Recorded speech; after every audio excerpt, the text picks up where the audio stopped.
Today we dive into 3 gut-wrenching moments: a shattered reunion, a lie hidden behind a ring, and a love tested by family duty.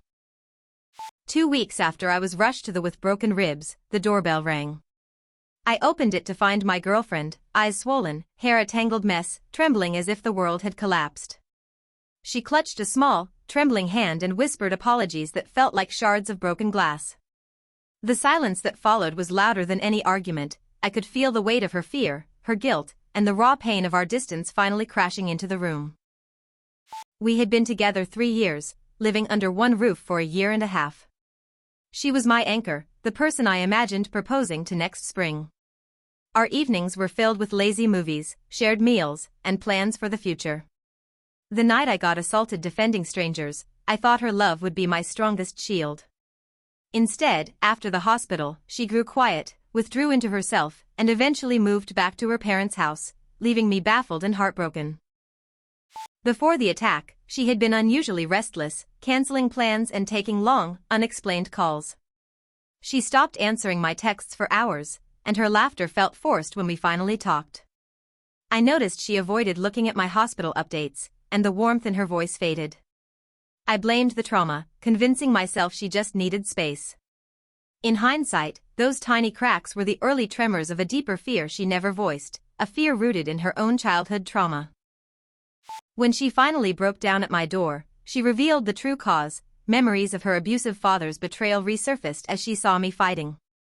The trauma triggered a panic she could not control, making her feel unsafe even with me.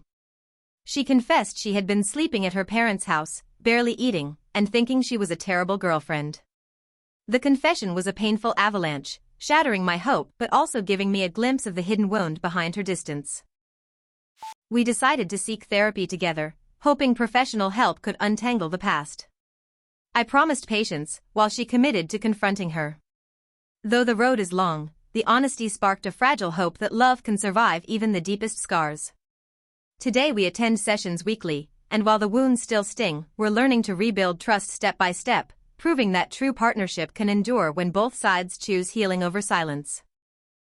From a broken reunion we shift to a tangled lie about an engagement ring that threatened a future together. I walked into the living room to find my girlfriend lounging, the scent of takeout lingering, while my best friend, her supposed shopping buddy, was perched on the couch, ring catalog spread out. My heart raced as I remembered her text, "Just met Justine, we're picking a ring." The truth hit like a punch. She was already at my house, lying about where she was. The air turned icy, and the smile on her face cracked, revealing the betrayal hidden behind a simple engagement plan. We'd been together 3 years, trusting each other with everything from finances to future dreams. Planning a proposal felt natural. I imagined her saying yes under soft lights. Our friends were intertwined in our lives, especially her best friend, who knew both of us intimately. We never imagined deception would creep into something as joyous as picking a ring. The bond we'd built felt invincible, making the lie feel like a dagger thrust into the heart of our shared future. In the weeks before the ring moment, she grew secretive about her schedule, often saying she'd be with a friend without naming them. Her phone buzzed with messages I never saw, and she laughed a little too loudly when I asked about her day. She also started avoiding conversations about marriage, changing topics whenever I hinted about proposals. Those small evasions piled up, but I dismissed them as ordinary privacy, never suspecting a lie so carefully constructed. The turning point arrived when I texted her friend to confirm the meeting time, only to learn she had already been inside my house, pretending to be elsewhere. I confronted her with the screenshot, and she burst into tears, confessing she'd lied to keep the surprise for herself, fearing my reaction. The realization that the ring she helped choose was a ruse to control the narrative shattered my trust, leaving me questioning every word she'd ever spoken. We sat down after the confrontation, and I told her I needed space to process the betrayal. She agreed to attend individual counseling, while I focused on rebuilding my own sense of self. Though the engagement is on hold, we've begun to communicate more honestly, laying out boundaries that were once assumed. The experience taught me that love requires transparency, even when it feels uncomfortable, and that lies, however small, can erode the foundation of any relationship. From a ring deception we moved to a heartbreaking choice between love and family after adopting a young sister. The night I signed the adoption papers for my 8-year-old sister, my girlfriend threw a suitcase into the hallway and said, "I can't do this." She stood there, eyes flashing with anger, as I tried to explain that my sister was now my responsibility. The words hung heavy, and the house felt suddenly cold. Her sudden ultimatum, her or my sister, cut deep, and I realized the love I thought was unconditional was fragile at best. We'd been dating for 2 years, living together, sharing weekend getaways, and talking about moving in permanently. She loved spontaneity, and I loved stability. Together we felt balanced.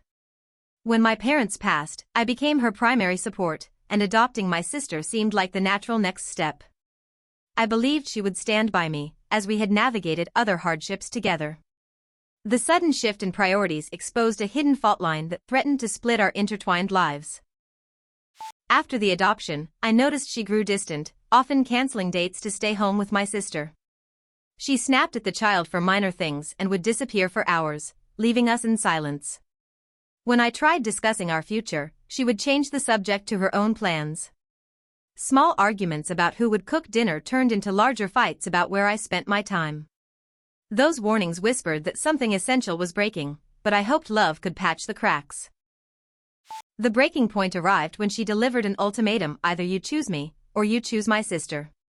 She packed a bag, slammed the door, and walked out, leaving me alone with my newly adopted sibling. The house echoed with her absence, and the weight of my decision settled like a stone.